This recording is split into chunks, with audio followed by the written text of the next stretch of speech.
Hi, I'm Dave Barnes. And I'm John McLaughlin. And welcome to Dadville. Dadville's a podcast where we talk about life, love, and the pursuit of awesome dadding. It's funny thoughts and deep talks. So please, enjoy your time here in Dadville and enjoy this episode with Mac Powell.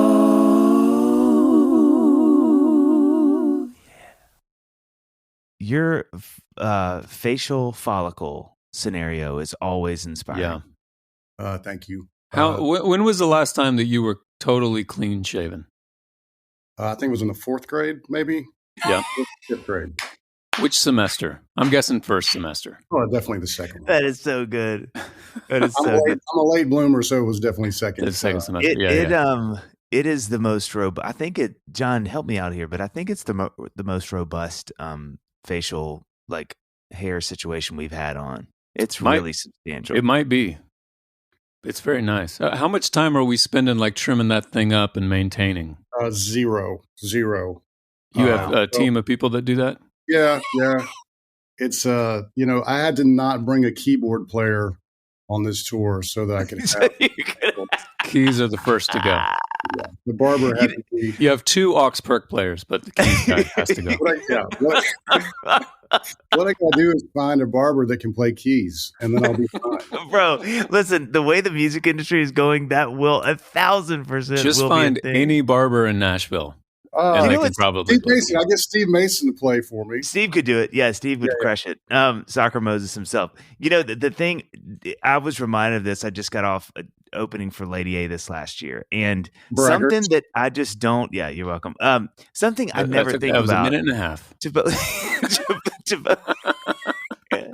To both y'all's points, Hillary has glam people out. You know what I mean? The girls do numerous jobs. They're not just doing glam, but I just never, ever, ever think about that. Anytime I'm on the road, that's but I mean, they make them look good. Those girls are it's like a whole thing. So I'm out on the road right now. This is today is the official third day. Hey, come on. This tour. And I'm out with Natalie Grant and Danny Goki. So there's a bunch of people on this tour, and I haven't met most of them. I'm just assuming that not only Natalie, but Danny has somebody just doing makeup, zhuzhing them up. They got to. They both look too pretty to not have somebody out. You're just going from data at this point. You're from what I can tell, they're just way too good looking. Yeah, that would, John, don't you feel like that would satiate a little bit of the anxiety of being on the road? Just having a glam person? Well, just before you walked out. It's fine, satiate. Siri's not going to tell you.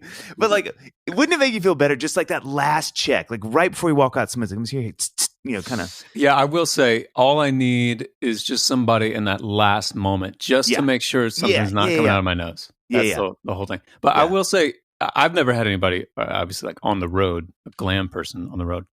But I do need help before the tour. I just need somebody to say hey, these three outfits, don't wear anything but these three outfits. Yeah.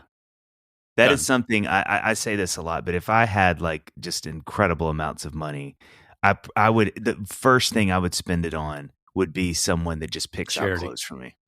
I'm sorry. First thing, that's assumed. First thing would be charity. Second would be glam.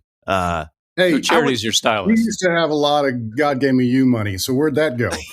It's charity. All of it went to charity. The charities are my kids' scholarship funds, but it is charity all the same. It doesn't benefit me at all.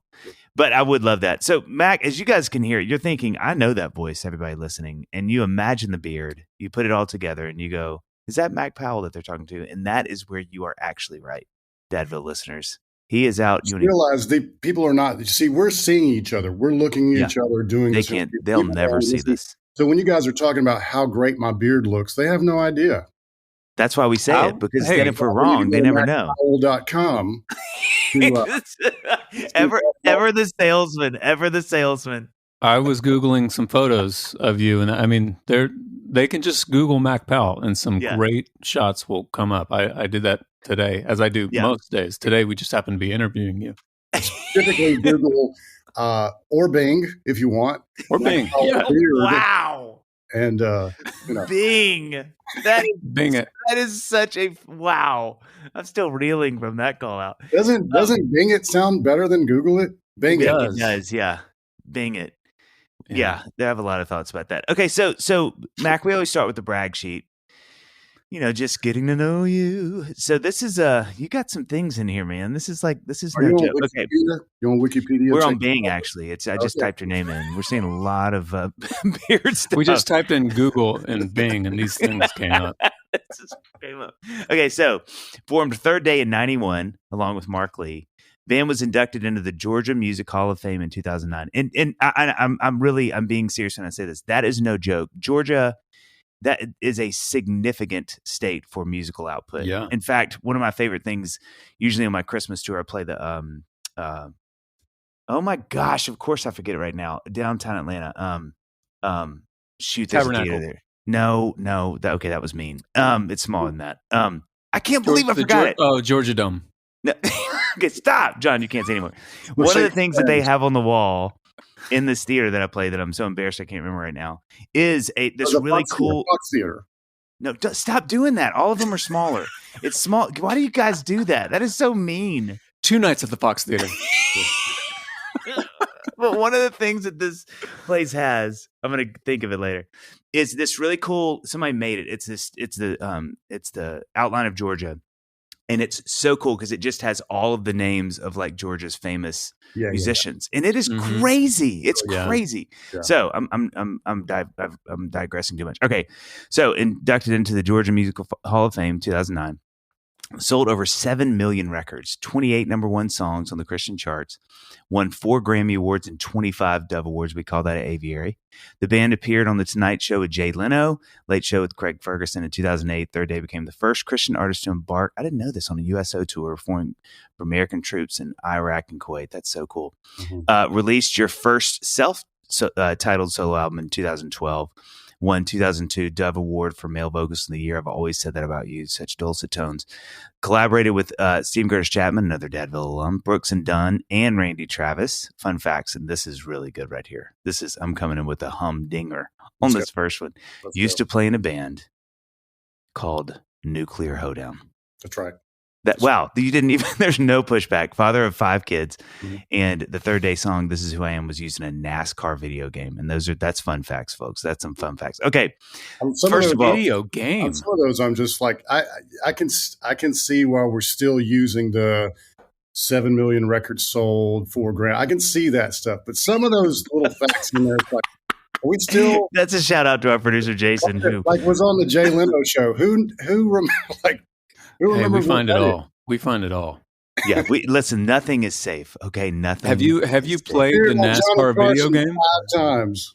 Yeah, I never even played a NASCAR video game, so I don't. I think that was a made up one. I don't think that. Yeah, we did. Well, nothing is going to beat Nuclear Hoedown. Also, it was the Variety Theater, just so everybody knows, the Variety Playhouse. Okay, the Variety.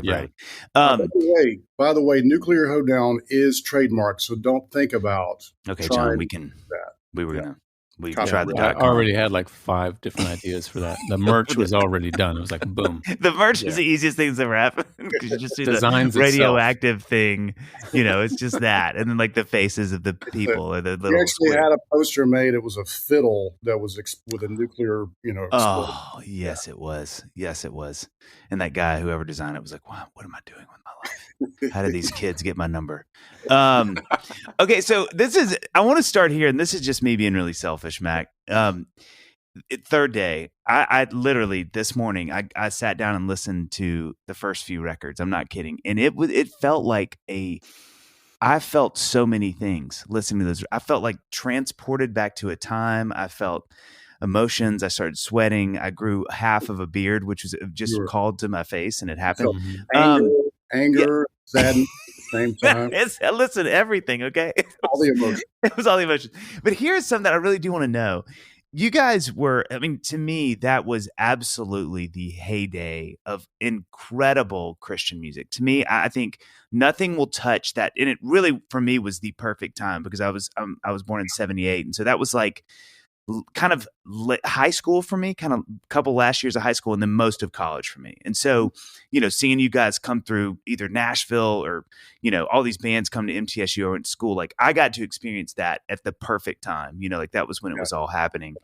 And I mean, listen to those records, dude, the music is just so good. It's like, I sort of get a little sad in some ways, because I'm like, man, that's when you could write songs and people, it could be whatever you wanted to write about, and people loved it, and it got on the radio and all these things. Yeah. But like, what did and again, this is a selfish question. What did it feel like being? I feel like you guys were one of those like 5 to 10 bands that were at the very tip of that spear. Mm-hmm. And could you feel that? Like, could you feel that as a band when y'all would play or put out music, that it was like, this is a thing that is moving at a astronomical rate? Yeah, it's a great question, and I think the answer is a little bit of yes and a little bit of no at the same time. I think we always had like these dreams and these goals, these things that we thought we could do. But at the same time, it's funny because I remember thinking, like, once we started building up a little bit of fan base and making some music, I was like, man, we could be as big as Petra one day. That is great. That was like the goal. That was it. Yeah. It was like the band, right? Yeah. And so that was like the big dream. Like, we could do that. But at the same time, it's having success is like winning the lottery. So for us, there was both that we know this could happen, we could do this, but it's probably not going to happen. So it's a yes and no. We were just always, man, just as I am now, even still, it was always like, I'm just glad to be here. We were big fans of the music. And so to get to be able to play on stage with artists that we love, like Rich Mullins and Michael W. Smith and Curtis Chapman, like to even be in a room with those guys. Even now, I just toured with Michael and Steven right at the kind of the end of 20, where COVID was like, we were doing these drive-in theater shows. I remember this. Oh yeah. Drive up in their cars and could stay separated, but we could still do this, be on stage together and do a concert. And I've known those guys for 25, 30 years, been on tour with them many times, and still at whatever age I was then, back then was 47, 48 years old at the time, we're on stage the whole time together, singing each other's songs. I'm looking over to my left, and I'm like, there's freaking Steven Curtis Chapman. Yeah. Smith. And I would say that to him later on. I'm like the little kid that you pulled up on stage to sing and he never left. And they're like, shut up. But I really still feel that way. And I think that we always felt that way with Third Day. Like, we were so happy to just be, it was like to win a Dove Award was like the dream, but like it almost didn't matter. It was like we got to be there. To win. The Grammys. We go to the Grammys and go, this is dumb that we get to be part of this. Right. So, well, not just a part of it, but again, I think what's so cool about you guys, especially, is y'all were to me part of the engine of it, because I felt like, and again, you guys were squarely in my biggest musical consumption phase. What you guys were doing along with some of those other Christian bands, and it's not just that y'all were part of it. I mean, y'all were like I feel like one of the people leading a certain offshoot of it, because it's like all the biggest bands sort of had their own thing. That's why they all sort of worked in these different ways, and I feel like you guys, like, listening to the record this morning, I was like, I just love that it was as creative and as unique as it was. And it didn't feel, as much as I can hear your influences in awesome ways, in the ways you want them to be heard, it doesn't feel like a derivative of something. It feels like its own thing. And you guys are from Georgia, and it's like everybody knew that, and that was this cool thing. And you felt like, okay, so compared to DC Talk or Audio Adrenaline or somebody, it just felt like a different thing. It was like, it is a part of this, but it's very much honoring its own thing and not sort of trying to, fold into this other thing. Right. And even it was funny too, because I got such a especially being 45, being in the industry so long, it was like hearing the sound quality change from record to record was amazing. It was like, you could, on that first record, which it sounds great, but it was like, it goes from that to like, all of a sudden there's Success, and then Conspiracy Number 5 suddenly just sounds like amazing and huge. And then even Time, you hear it, it's even better on that one. It's like, you can feel the industry sort of like catching up with itself, Oh, totally. I mean, that first record came out in 1996, but it was already at that point, we had made it ourselves in 94. It got kind of repackaged by an indie label and added a couple songs, a remix, put out in 95. Then Reunion Records, did the same thing, repackaged it, put a couple new songs on it, remixed it, put it out. So by the time the record came out, we were already sick of those songs. Ready? I'm sure. Oh yeah. And then here you go playing them for 2 more years. Yeah, absolutely. But I'm honestly, there's a lot of songs from that first record. I'll do like a request time in concert. And like a lot of people mention songs from like 3 or 4 songs from that first record. I'm like, guys, I've made a lot of good music since then. Why are you asking for the stuff that I wrote when I was 18 years old? I know. I know what I was doing. Isn't that crazy? That's such a gift, though, for you guys to have the combination of being as crazy successful as you were throughout all those years, but still have that mindset of like, we're just happy to be here. Oh, I mean, I think that maybe some people don't never have that, and some people start out with that, but then eventually, they're like, well, by the 24th Dove Award, it's like, well, yeah, we should get this Dove Award. And it like robs them of the enjoyment of the experience, That's such a gift that you guys had that. Yeah. Oh, absolutely. Part of it was being in a band, being with, 5 of us together. And back to Dave, what you were talking about with the musical, that you could hear our influences, but at the same time, it was our own thing. It was because all 5 of us had, there's definitely stuff that we listened to together that we loved, but we also brought something different to the table and what we liked and the way that we played our music and sang. And I think that blend, I often think of it like a gumbo. It's like he brought this ingredient, I brought that in, they brought this ingredient. And it just kind of makes its own unique thing. And I think that's what Third Day was. And I know that's true for every band, but for some reason, part of it also was that we just weren't these great musicians. I mean, we were really a glorified garage band, honestly. I'm not afraid to say that. We weren't these great musicians, but we played on our records. And so when we went in the studio, I was so surprised to find out that there were so many bands that they had studio musicians play on their records. That didn't make any sense to me.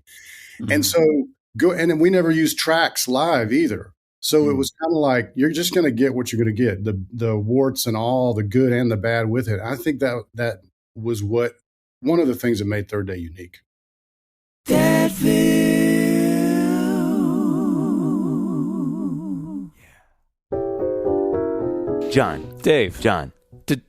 Dave. That was good. Yeah. You just had your family down here on Thanksgiving, right? Indeed I did, Dave. Yeah. And you know what?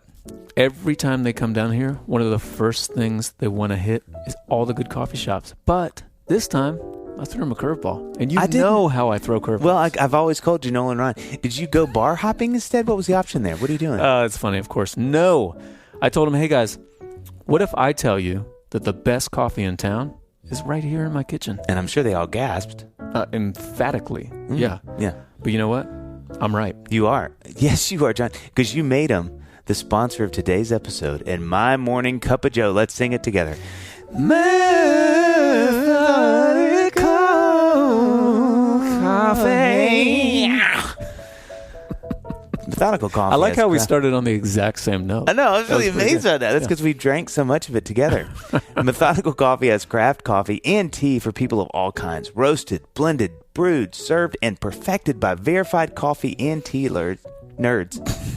Tea-lurds. Tea-lurds is the combination of nerds and lovers. By the way, that's what that is. Gotcha. Tea-lurds, like my friend Johnny here. Thank you, Dave. And that's exactly right. And Methodical, it's not just the name of their business. It's their approach to everything. That's right. Methodical's been roasting and hosting for over 8 years and offers a wide selection of coffee and teas that are complex, yet easygoing, just like Dave Barnes. Come on, I'm blushing. But the best of Methodical's coffees is our signature Dadville blend. Dave, the Dadville blend is the fuel that gets me going every morning. It's the fuel that keeps me going, right? Okay. It's the fuel that makes me sleep because I know I get to wake up and drink it again the next morning. I know. Filled with hints of chocolate, graham, and brown sugar. It's just like John McLaughlin. That's and right. If you go to methodicalcoffee.com/Dadville, it takes you right to the Dadville signature blend. And don't you dare forget to enter our discount code Dadville. Furious. You don't have to pay full price for this. Visit methodicalcoffee.com for more information and use the discount code Dadville for 10% off your first order. That's methodicalcoffee.com, and you better use that discount code Dadville.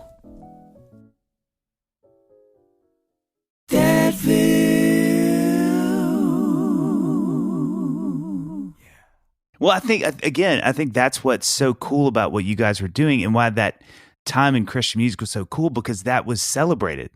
You know what I mean? Yeah. It wasn't something where people went, okay, let's put them in the meat grinder and shoot it out the other side for the product that we want. It was like, here are these guys. And honestly, I'm not kidding when I say this, Mac. I was so impressed knowing that listening now. Like going, wow, this actually, sure, there's some fun flubs, but listen to Beatles records, there's nothing but flubs. Yeah, right. So to go, it's so cool that whoever, y'all were working with production, whatever, it sounded like, it's y'all playing. It's got so much character because of that, but it's y'all playing. And I was like, that's such a cool thing. So the other selfish question, music question I have, and then we'll move on to the bulk of the really incredible interview that we have prepared, is I thought about this too with God of Wonders. I mean, that was right after I got out of college. I don't know in my life as a Christian kid that there is a more ubiquitous song in the history of, like, it was everywhere. Like, I can't think. Siri, define ubiquitous. I can't even say it. I can't even say the freaking word, much less know what it means. John dared me to say two songs, and I say two words, and I got them both in. But, it just, you couldn't escape that song. It was literally everywhere. Did you feel that way? It was like your voice was everywhere. Yeah, not at all, because first of all, I don't know who knows this and doesn't know it. That we didn't write that song. Mm-hmm. It was written by a guy named, or two guys. Well, actually, Steve Hindalong and Mark Bird wrote the song, and they were doing a project. Derry Doherty and Steve Hindalong were in a band called The Choir, and I loved The Choir. Mm-hmm. Yep. And I was just old school Christian band. Old school, and I just loved their music. They're one of their, I want to say record. I had a tape of Circle Slide, which is one of their kind of their third record, I think. It was one of the first Christian, probably the first Christian record I ever heard. Wow. Well, I was so much a fan of theirs, and they had done a couple of worship things called At the Foot of the Cross. Years before I'd heard they were putting together this other thing called City on a Hill. And they said, hey, we want Third Day on a song. And the project's going to be a lot of different people singing on different songs together. They sent the song God of Wonders that Hindalong and Mark Bird had written. And they said, will you guys consider recording this? And I heard it and I thought it was okay. I was like, that's okay song. I said, do you have a City on a Hill song? Because the record's called City on a Hill. They said, no. I said, I'm going to write that. And in my mind, I'm like, this song's going to be so much better than God of Wonders. It was not. I mean, look up that record and look at the streams, and City on a Hill was probably the least played song on the record.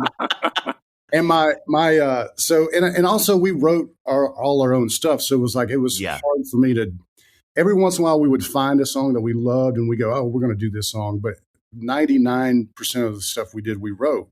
And so it was hard for me to want to record a song that I didn't write. And so anyway, they said, okay, you do your song. We're going to come to Atlanta. You guys can record it. My manager said, hey, look, they're going to try to get you to sing a verse on that God of Wonders song. He said, do not do it. You already have a song on the radio now. We got another single coming out real soon.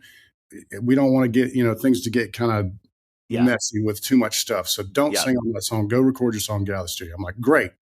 So we go in. Get a run. Yeah. Go in, we record City on a Hill. I'm walking out. Steve Hindalong says, hey, Mac, will you go sing? Will you sing a quick verse on this song, God of Wonders? I went, absolutely, yes. I couldn't say no to my. Yeah, come on, man. Steve Hindalong. Well, I thought I'll let them fight it out. I'll just do it, and get it over with. And then my manager will tell him, no, you can't use the vocal. That'll be it. My manager got so mad that I had recorded on it. And then he heard it and he went, this is going to be a big hit. I went, really? I was like, I think the song's just okay. He said, this is going to be a big hit. And then all of a sudden it was a big hit. And so we were able, even though we didn't write the song, we were able to kind of, cash in on that and be part of the wave of the, the hit that was.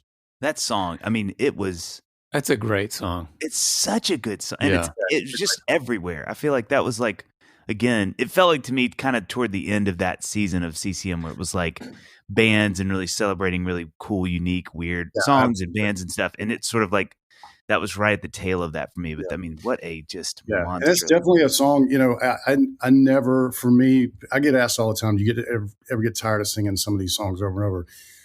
Not really. When you have a song like that and you look out and almost everybody there, even, people that were not even alive at the time. When I was look out and see teenagers now singing that song, I'm like, first of all, how do you know the song? Second of all, like, it's just amazing. It never gets old.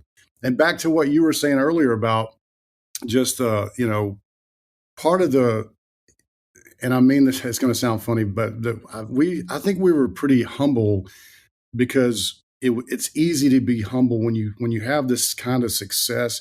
I think if we had middle kind of tier success and had maybe one or two gold records and maybe won one Grammy or whatever, it would have been like, look how great we are. But because it went so far beyond that, it was like, oh, this really doesn't have a lot to do with us. Yeah, I totally get that.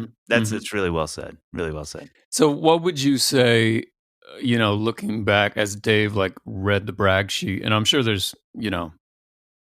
tons and tons and tons of more experiences obviously in your head that you can't put down on paper. Like, what is it, if there's one thing that you're most proud of looking back on the whole thing, what would it be? And I mean, this interview being on Dadville aside. Yes. Is that going to be added? That's going to be added to the list on Wikipedia. Yes. Yeah.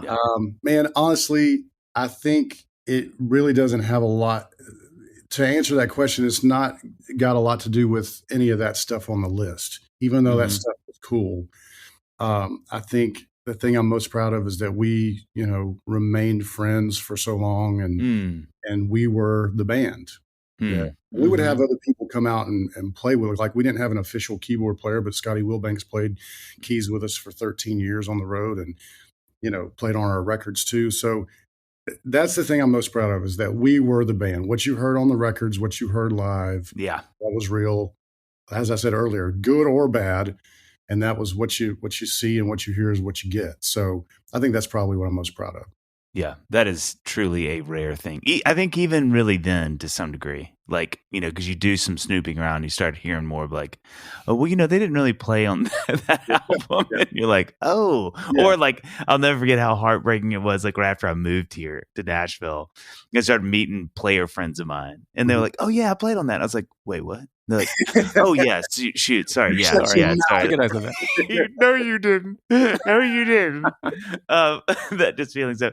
Okay, so 28 number ones. Okay, this is like seismic. What does that feel like? Can you sum up what I mean? Like, do you ever look at that yourself and go, God, that's a lot of songs? Honestly, I don't think about it because I see it sounds like a lot bigger deal than it really is. And that's another part of being, I love how I'm like saying, hey, guys, look how humble I am. It's hard to be humble when you're perfect in every way, right? No, it's I'm trying to say in a nice way, I have humility because I know the truth of it. Right. I read one time in a book, it said that all that humility is honesty. And so, wow. Yeah, I think I can be humble because I'm honest about what the truth is. When you look at 28 number ones, it sounds really cool. And it is cool. I'm not taking away from it. But also it was a different day. There was like Christian rock radio and Christian CHR. There were all these formats and different stations that it was a lot easier back then to get a number one than it is now, like by far. Yeah. But what did the arc of that feel like? I mean, it's probably hard to sum up, but I'm like, you remember what the first one felt like, maybe the second, and then because you got the sophomore slump thing, maybe, but like, what does the 17th feel like? You know what I mean? I mean, it doesn't change. It's still, even now, like hearing, and Dave, I think you could probably speak into this truth as well. Even now, I've heard my songs on the radio. I'm not going to say millions, but a lot of times. Mm-hmm. I still, when I have a song that comes on the radio, I'll go, ooh, turn it up. I want to hear it. It's like, it's exciting still. It doesn't get old. So it's the same answer for that question, that you get a number one song, you just go, golly, thank you, Lord, that I get to still do this. Mm-hmm. My latest single went to number 2. Even that was like, it didn't even go number 1, but it was on the charts for like literally a year. Wow. And even that was like, God, I can't believe this. How do I get to still do this? You know? Yeah, and, that's so great. I heard one time that Elton John, this was back when he did a record. He did this kind of, I'm blanking on his name now. What's the guy's Leon Russell? He did this record with Leon Russell. Yep. And I remember somebody saying that like he's like the day that the record came out, Elton is like checking the charts, like excited. He's like, and it was in like back then, I think iTunes, it was like top 10 iTunes. Mm-hmm. And he was like, we're top 10. It's like, it's so, it almost seems impossible that after so much success, somebody could be that, excited and into it. Well, I'm curious too, Mac. I think like knowing, there's also at the age that you and I both are, John is still just such a young buck at 23. Yeah. But like, like it's second half of life stuff too now for you, because it's like, you've been here for a while. There's a different, I know I feel this way at 45. Like I don't, I'm so much more grateful than I've ever been. It's like you kind of, you've been through the season where you're like, yeah, it happened. And I think we're, like at our ages, you're kind of like, man, this is a gift. Like, I know how hard this is. Yeah. Oh, big time.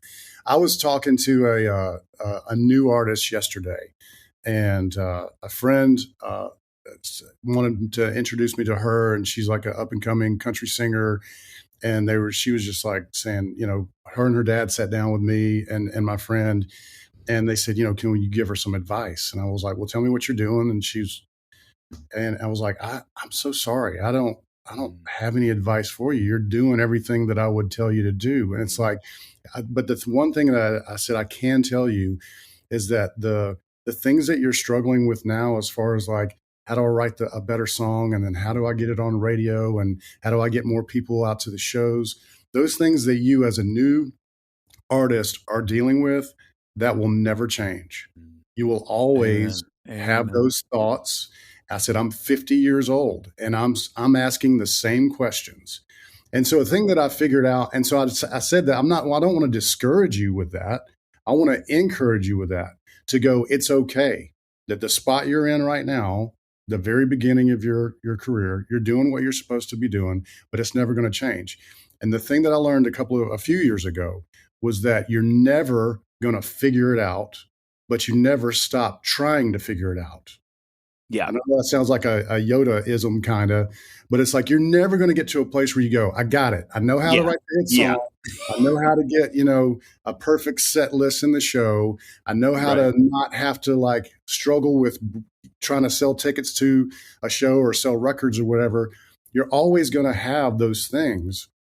You're never going to figure it out. But at the same time, you never stop trying to figure it out. I hope that makes sense. Yeah. That's yes. Yeah. And I may have cried a little. Definitely true. It's funny when you say the set list thing, I'm like, man, that is true.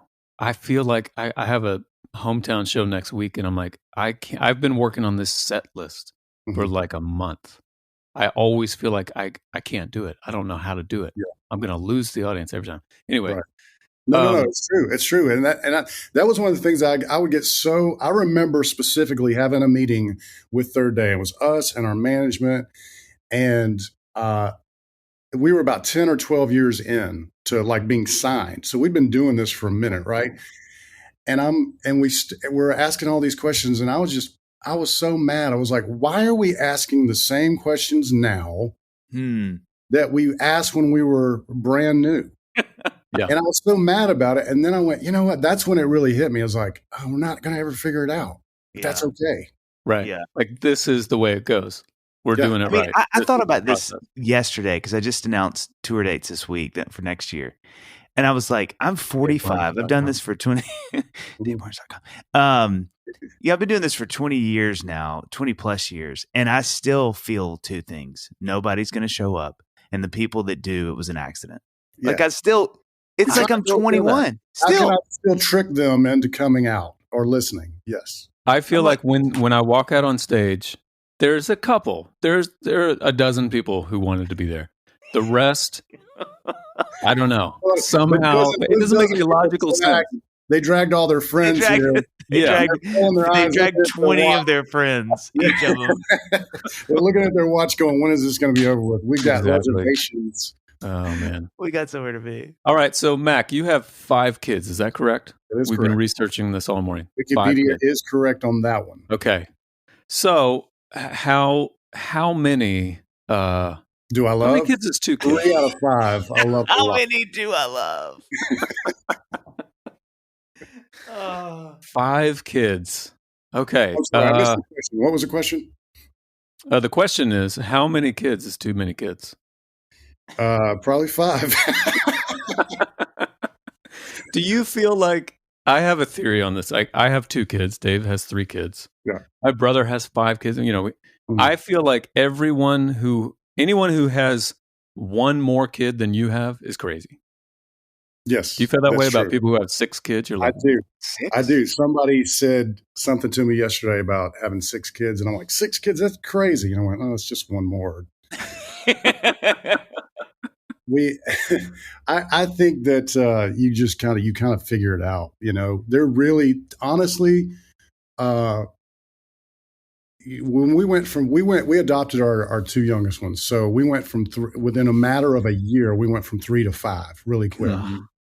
And yes, it is more work, but you just kind of go, is it really a lot different than having 3? No, it's not. Right. You just once you're outnumbered, you're outnumbered. Yeah. That's true. Drive, which helps a lot. Oh yeah. So what's the age spread? What's the oldest and the youngest? So my oldest is now 24, and she Scout is her name, and Scout got married about a year ago, a little bit over a year ago. She plays bass for me, so she's out on the road. No way. Scout's my bass player. Her husband is the drummer. dream. No. Yeah. No. Hold on. Your rhythm section is your daughter and your son-in-law. Yes, correct. That is amazing. That is the dream. That is the dream. And neither one of them can cut hair, is what you're saying. I haven't tried that yet. What if you're like, and Dave, they're terrible, but the hang is so good. Yeah, but the tracks sound great. Oh my gosh. He doesn't even have drumsticks. He's just hitting them with his hands. Oh, I play drums. What is that like? It's great, man. I mean, honestly, Scout and I, we've always been really close. And she's really one of my best friends in life. Jeez. I really normally hate it when people say that their kids are their best friends, but she's at an age where, she's not a kid anymore. Yeah. Right. So it's like choosing to be your friend at this age. Yeah. And it's really, there are times when we're on the road and I'm off reading or whatever by myself. And she's like, Papa, come hang with us. And so when you've got your daughter wanting you to go hang out with her, jeez Louise, really man. Cool. The dream. Can you please tell us how you did that? What is the secret to that? I'm imagining the scenario. Oh wait, I'm going back to the bass gig. I'm imagining she's playing bass and she's like, I'd love to play for you, and you're like, we might need a couple more years. Or did it happen the other way? Yeah, she's been ever since she was in high school. She was in a trio where she's the front woman playing bass. So there was a drummer, her on bass, singing lead, and a guitar player. And so she did that for years. And so I knew she could do it. I knew she could handle it. And really, when she married this drummer, I often say this joke on stage when I'm introducing them. I'll say when he asked for her hand in marriage, I was like, I got to keep my eye on this guy. And what do you do? What skills do you have? And he's like, I don't know. I don't have any skills. I'm like, well, just play drums. How hard can that be? Zinger. But everybody, he's been playing drums since he was 5 or whatever. But everybody thinks that he really just started like a year ago. Wow, he's pretty good. It's pretty good for a year ago. I guess drums is easy. But how do you? But how do you? I mean, I don't know if there's anything that John and I want to know more in life than how do you get your kids to like you at that age in adulthood? Do you have any roadmap? Is there any breadcrumbs for those of us who are years behind you? And were there times where were there years where you were like, it's tricky, he's never going to even talk to me again? Oh yeah, absolutely. I mean, there's definitely my youngest son, who is 14 now. He was like my best friend for ever since he was born until about a year ago. It was like, this is my guy, this is my mini me. And he is like always wanting to be around me. He, up until like, honestly, a year and a half ago, he would hold my hand. Like we'd walk get out of the car to walk into a grocery store, and he's 13 holding my hand. But now it's like, what's up, Dad? So it changes for it changes, but hopefully it'll come back. Got any cigarettes, Dad? What, son? Want to smoke? Hey, you cool if I do a self-tat? What? And my oldest, I've got 2 girls, and my oldest is about to turn 11, and we are.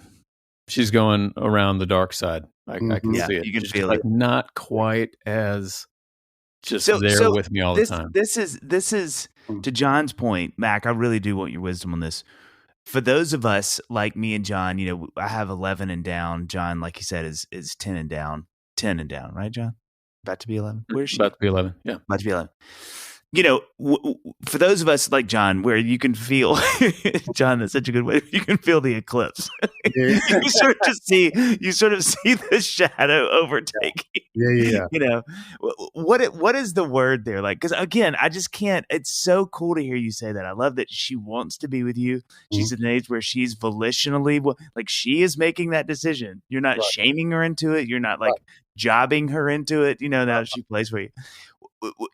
Knowing that, like you said, there was a rough patch too, which I think every parent knows very intimately. Yeah. How did you navigate that? How do you look at it now? How did you come out of that? Like, what is your posture with them now? I know it probably sounds like a joke when I say it, but I'm all serious when I say it. It's like a lot of prayer, man. There's a lot of prayer that goes into it. What else? What's something that's easier? Yeah, I think just it was like the other day we were doing the very first show of this Christmas tour with Natalie Grant and Danny Goki and me and my band, and we had all these people, and a guy from the tour was like, "Hey, let's gather up and pray." I was like, "Yeah, that's such good luck. Let's do that." Oh my gosh. It starts to thunder immediately. Yeah. No, but prayer is definitely a big part of it, and we're still going through that as parents. Whether they and Amy, my wife, says this a lot. Like sometimes it's harder parenting an adult than it is a kid. No doubt, I can't imagine. That's not always the case, but there's some truth in that too. But it's just kind of working. I don't know if I can give you any advice that's not common sense that people aren't trying anyway. It's just like you don't give up. You don't give up, and you just have grace and mercy as our parents did for us. And you're just hanging there with them, and a lot of prayer and a lot of just loving them through those mistakes, because we made a lot of those mistakes. And were it not for God's grace, we would have made a lot more. Mm-hmm. And so I think it's just, continuing to love them, and they see that and they know that and they feel that. And then they want to be better, just like we do, as parents.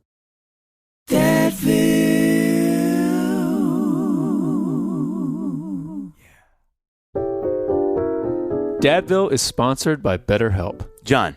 Dave. How does your family approach giving gifts for the holidays? Do you do presents, cards, experiences, donations, or just focus on enjoying time together? That's a great question, Dave. Yeah, I mean, we do love giving presents, but I'd say, a combination of all the things you mentioned. Oh, nice. Probably is the answer. The most important gift is the time we get to spend together, though. I agree, my friend. And at the holidays, it's okay to give yourself a gift too. And you get to define how you give one to yourself. So whether it's by going easy on yourself during tough moments, which quite a few of those during the holidays, giving yourself a day of complete rest, which is hard to get in the holidays, or starting therapy, remember to give yourself some love this holiday season. That's right. I think therapy is a great way to give to yourself. Therapy is so helpful. It teaches coping skills, helps you set boundaries, and it empowers you to be the best version of yourself. You couldn't be more right, John. And it isn't just for those who experience trauma. It can benefit anyone. If you're thinking of starting therapy, give BetterHelp a try. It's entirely online, designed to be convenient, flexible, and suited to your schedule. Just fill out a brief questionnaire to get matched with a licensed therapist and switch therapists anytime for no additional charge. Get a break from your thoughts with BetterHelp. Visit BetterHelp.com/Dadville today to get 10% off your first month. That's BetterHelp, HELP.com/Dadville.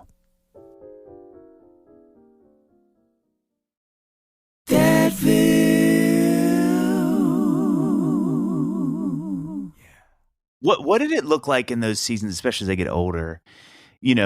how much are you letting them in on vulnerability? Hopefully some, obviously, because, you want that connection with it. But what did it look like as she was growing, especially your older ones? Mm-hmm. And how much are you really kind of going, hey, this is what I'm struggling with you right now, or this is what's hard? And then what are you not telling them? Like how, and I'm sure it's case to case basis, but what does that look like?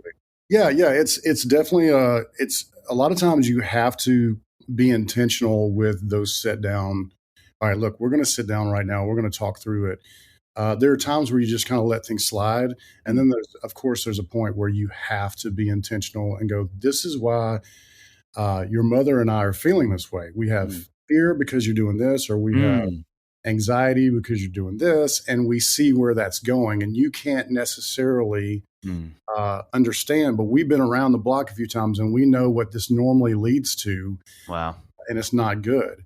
And so, but it's hard. It's hard because they have to live their own lives at the same time. But hopefully they respect you enough to, even if they disagree, to understand that the reason you're sitting down with them and trying to talk through these things with them is because you do care. And What got you to the adoption journey? Like, what did that look like? How did y'all decide to do that? And I went to a freaking Stephen Curtis Chapman concert. No way. And he would not shut up about it. That'll do it. That'll do it. And showed this video, and I was like, all right, I'm in. Really? So you know what? That's half a joke, but there is a lot of truth to that. We have. I don't know if you guys I think you guys know my friend David Nasser, who lives in Nashville. Oh yeah, we love David. And we've had him on the pod. Yeah. So David, we're probably him texting you. Yeah, that's him.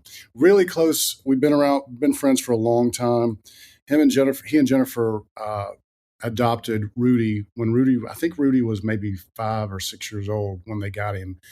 And man, we just fell in love with Rudy and him being part of the family, and just saw the love that the Nassers had for this little boy from Guatemala. And, it just was a great reflection of God's love for us and adopting and bringing us into his family. And we saw firsthand the beauty of adoption. And that was the beginnings. And of course, Stephen, I joked about Stephen a moment ago, but with him adopting his girls, that was such a great, another great example to us of how beautiful this whole thing is. Now, I don't really get on a soapbox preaching about adoption, because I also have seen the hardships that can come through adoption, especially sometimes when people adopt older kids. Ours has been great, as it's worked out beautiful, and I wouldn't change a thing about it. However, it is tough for some families. And so, I'm just very thankful. I mean, our 2 youngest, you guys are trying to pull an Oprah on me, aren't you? You're trying to get me to cry. We're trying. We're trying. It's a beautiful thing, man. It's been such a blessing. Thank you for the adoption music. Key of F sharp, the adoption key. The saddest of all keys. Anyway, it's just a beautiful thing, and I'm so thankful for our little ones, and just not only seeing how it's affected me and Amy, but for our biological children, just seeing the love that they have for their brother and sister. And I think one of the greatest myths in life, that even though I know there are hard struggles, I mean, I've seen it with friends, struggles with adoption. I think that the thing that the myth I try to bust is that when we were adopting Emmanuel for our first adoption, I realized, this sounds terrible saying it out loud, but I'm just going to be honest with you. I thought, man, I love my children, my biological children, so much. There's no way possible I could love this adopted kid as much. It's just not going to happen. But you know what? I'll love them 85%. And that's good, right? And that just was thrown out the window like instantly. I soon realized, and I was telling my mentor, a guy named Tim Cash in Atlanta, I remember being on the road. I was in Houston, Texas, doing a show, and he had called me, and after a few months into adopting Emmanuel, he said, how's it going? I said, Tim, I don't know how to tell you this. It's like, I don't want to say that I love him more than my biological kids, but in a way, there's something deeper. He told me this great story. He said, back in Old Testament times in the Jewish culture, you could, if you were an adult and you didn't agree with, with your kids and how they were living, the older kids, you could actually divorce your kids. You could just write up a paper and say, I have no more, you're not in my family. I have no responsibility for you anymore. He said, but if you adopted, the law was if you adopted someone, you couldn't do that. You couldn't divorce them. He said, so there's this connection. Wow. When Paul talks about in the first chapter of Ephesians that we've been adopted into God's family, that's so much, that means so much more than our Western minds know. Yeah. What it meant was there's nothing that you can do where God's going to say, you're not part of my family anymore. Jeez. Wow. And so when he told me that, I went, man, there's just something, it's a beautiful, beautiful thing that God's allowed us to have in adoption. That's really cool. Incredible. I did not know that. So is there anything, Dave and I both have some close friends who have adopted kids, and, like anything, if it's not your experience, there's nuances to everything that you wouldn't know. And one of my best friends all growing up is Korean. And a couple of years ago, back in 2020, when, race was top of mind, it still is obviously, but when all that was happening, there were things that, my buddy told me that I was like, we've been friends since 5th grade. I never knew this about your experience, Yeah. And so I think it's so helpful and important for everyone to put ourselves in each other's shoes as much as we can. Is there anything that you now, having 5 kids, 2 of them adopted, a different race, is there anything that you're like, if I could tell the whole world, like, hey, just FYI, this is part of our experience. I wish the whole world knew this. Wow. Yeah. Is there anything that comes to mind? Yeah. Well, I'll say 2 things. I would, add to what I just talked about of just knowing, to me, my 2 younger kids that are adopted, they're both African American. You get to a place where I don't think about them being black. Now, at the same time, they are. You think about, how are they going to deal the older they get, especially they're getting to the age now where I always knew when we adopted them, this is going to be easier earlier on than it is later on. Wow. I know that because I've experienced that through friends that had adopted kids from different races, that, they once they get to high school, there's kids start asking questions and all this stuff. And then I see that in my son. My son, the other day, we saw one of those, what's the 23 and me, what's that? Oh, yeah. Where you can check your family background. Yeah. Yep. He saw a commercial. He's like, I want to do that. I want to know about my family. I want to know about the family. And so, he's always asked those kind of questions ever since he was little. My daughter, Bertie Claire, she's like, this is my family. I don't care. Now that may change. She's only in the 8th grade now, so that may change the older she gets. So yeah, John, to what you're saying, there's definitely things that we're going to still deal with for a number. Really the rest of their lives.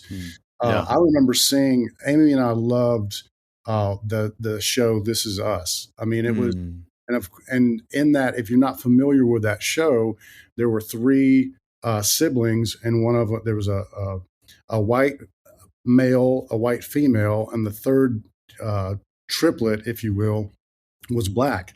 And so that show did a beautiful job of kind of explaining some of the questions that young man had, and how he didn't ever feel completely part of the family, even though he was, and the struggles that come up. We would cry almost every episode watching that show, This Is Us, because we knew this is the future of our son and daughter, these questions and these, these fears and all those things. So yeah, that goes back to what I was saying earlier. Adoption is a beautiful, beautiful thing, but there's a lot of pain and questions and struggles that come with it as well. One of the things that's going to happen with just kids in general anyway, whether they're biological or adopted. So as a parent, you're just going to have to deal with those things. So there's that shouldn't give people a reason to go, well, I'm just not doing that then. Yeah. One of the things that is so particular to that set up as a family with different races involved is that they don't, where if you had adopted white kids, they could live their whole life if you chose to and never know that. You know what I mean? And never know they were adopted. With kids of a different race, that's not the truth. And so it's such it fascinates me so much to think about that they so young know. And so there's probably bonuses to that, and that you don't ever have to sit down and be like, hey, so this is kind of what happened. Yeah. But there's also this thing, like you said, they've always known that.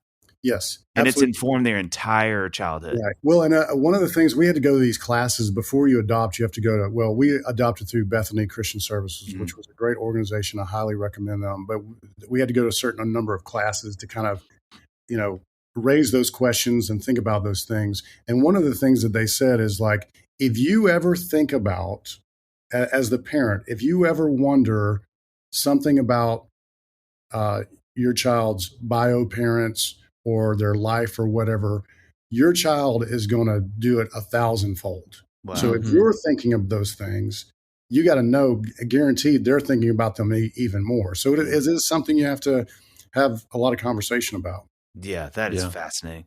So one more thing I want to ask before we release you back to the wolves. What did it look like as you were having kids with your career? Like, how did y'all manage that as parents? Like, how did you manage that as, playing shows, being studio writing, whatever that looked like? Yeah. And then how did both of y'all navigate that? Yeah, we went through different seasons. I mean, when Third Day first got signed, all 5 of us in the band had gotten married within a period of 6 months before getting signed and 6 months after.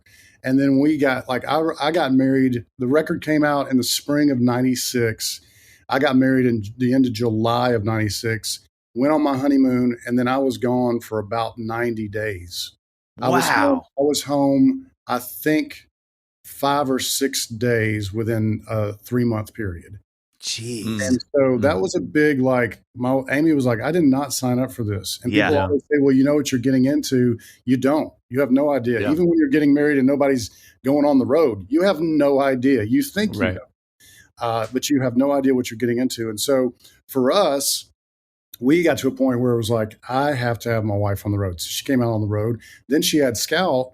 And it was like, man, it's going to be tough having a baby on the road, but that's what we've got to do. Then once Scout got a little bit older, then they stayed at home, and we had Cash, our second child. Then it was like, okay, it's too much.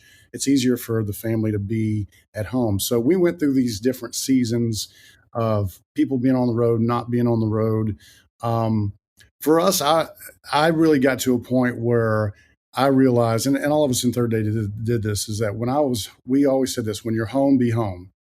So all of us, when people ask me, hey, when you go to coffee with somebody, where do you go? I'm like, I don't go to coffee with people. Wow. I'm home, and that's not 100% true. There are times I'll meet somebody for breakfast or whatever, but that's if the kids are gone and Amy's doing something. Like, you have to be very intentional about your planning stuff. Like, when I'm at home, like I'm not going to go to a ball game unless I've got my family with me. So I'm not just going to go out with the guys. I just can't. And that's okay, because I get a lot of that time on the road. Mm-hmm. Go to a ball game, go to a movie, kind of have my me time when I'm on the road. There's a lot of, so when I'm home, I'm home. When I'm on the road is when I do all that other stuff. Yeah, that's well said. All right, so we're going to end the interview with a little speed round. All right, so this is just first thing that comes to your mind. I'll ask the first question. If the whole world could stop and listen to one Third Day song, one Mac Powell song, what would those songs be? Oh, gosh. I would say Third Day song would be, oh man, I don't know. There's so many to list. I would say there's a song called Cry Out to Jesus that I really love, because it's really, the heart of why we did what we did, wanting people to know this amazing grace and love that God has for them. That song came about from, this is speed round. I shouldn't go into all the details, but anyway, that song came about from a lot of struggles and things that we were going through as a band and as family members, and that our friends were going through. So it's really kind of a song for everybody, no matter where you are in life. So cry out to Jesus, I would say. Mm-hmm. Okay. Buckle up for this one, my man. You thought you were going to get through this one easy. Was there another name that Third Day was almost called? Okay. or what would you change it to now if you had to? Okay. There was, we really, before it was, of course, you said the name earlier. Nuclear Hoedown was the first band that Mark and I were in. It's just unbelievable.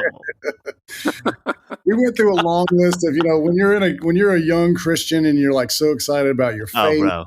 And we had a long list of just terrible names like whatever, Jacob's Well, and it's always like a biblical person and a thing that they own. Yeah. Joseph's coat. Yeah. Stupid stuff like that. Joseph's jacket. My favorite was the name and the emotion. That's when you were really into it, like Esau's regret, or like Jacob's loneliness. You're always like, that's good. Yeah. Jesus wept. Yeah, Jesus' tears wept. Yeah.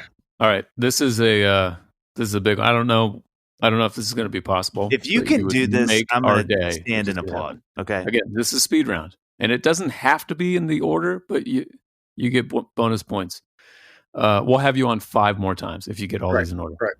You have 1 minute. You don't want to do. Yeah. I take that back. You have 1 minute to name all 28 number 1 songs. Do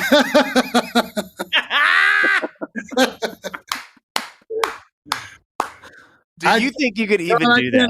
Could you get 10? I couldn't name 5. That is amazing. I love that. That is so healthy, Mac. Yeah, You're so healthy. You have 28 number 1. Your eyes had rolled back and all we saw was white, and you named them that fast, right. I would be amazed and so worried. And the date that they came out, right? Or the day they went number 1. That would be the most troubling thing. I'm going to freaking Rain Man on y'all. Yeah, you're like, okay, let's start at the top. You want alphabetical or the year they were released, or how much I like? I'll just do both. Let's do week on the chart too. Here we go. Let's start.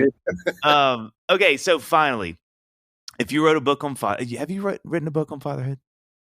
I've not written a book on fatherhood, but a little selfish plug here. I did write a book with a friend of mine. It just came out, meaning we just released it. It's not in stores or anything. You can get it on Amazon.com and just at my shows. It's called The Soul Shines Through. Wow. I wrote a book with a good friend about 4 different painters and their spiritual lives. Whoa. So Andy Warhol, Mark Chagall, Vincent van Gogh, and Pablo Picasso. I'll give you a really quick little information. Come on. Did you know that Vincent van Gogh, his dad was a pastor, his grandfather was a pastor. He wanted to follow in their footsteps. And he went to seminary, applied, got in. While he was in seminary, he was a missionary in Belgium. He did a radical thing. What? He sold everything that he had. This Vincent van Gogh, arguably the most famous painter of all time. Sold everything that he had. He loved Jesus, loved people, gave it away to all the people in this town where he was a missionary. The people who ran the seminary thought they were like, that's too radical. You can't do that. And they kicked him out because he spent so much time with them, loved on them. They're like, you're too much like Jesus. Too much like Jesus. That's too close. Broke his heart. So he said, I don't know what I'm going to do in life. His brother, Theo, sold paintings in Paris. So he said, hey, I'll give you a little stipend every month. You go paint. Just learn how to paint and do that.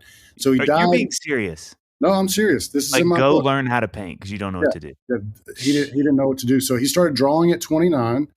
Then he learned how to paint, or tried to learn how to paint.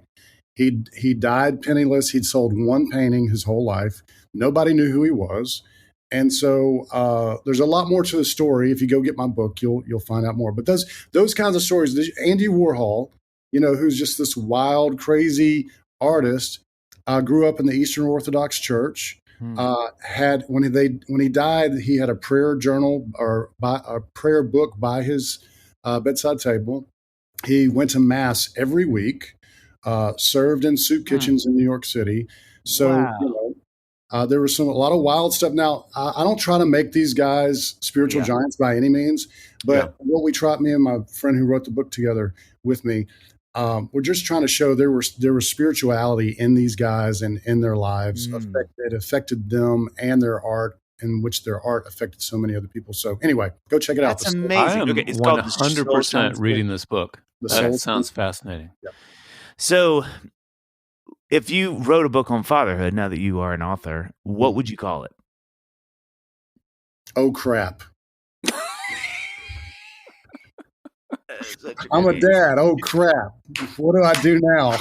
Oh, crap. And other wisdoms from Mac Powell. Oh, my gosh. Can I say oh crap on your podcast? You can. You can say whatever you want. We'll edit it. We'll fix it. Yeah. So before we let you go, anything? I mean, we want you to plug the things because you have the book, The Soul Shines Through. Anything else you want to tell the people about? No, just I don't know when this comes out, but I just put out a Christmas EP. Very creative with the title. It's called Christmas. I love that. I love that. And what's it about? It's an Easter record.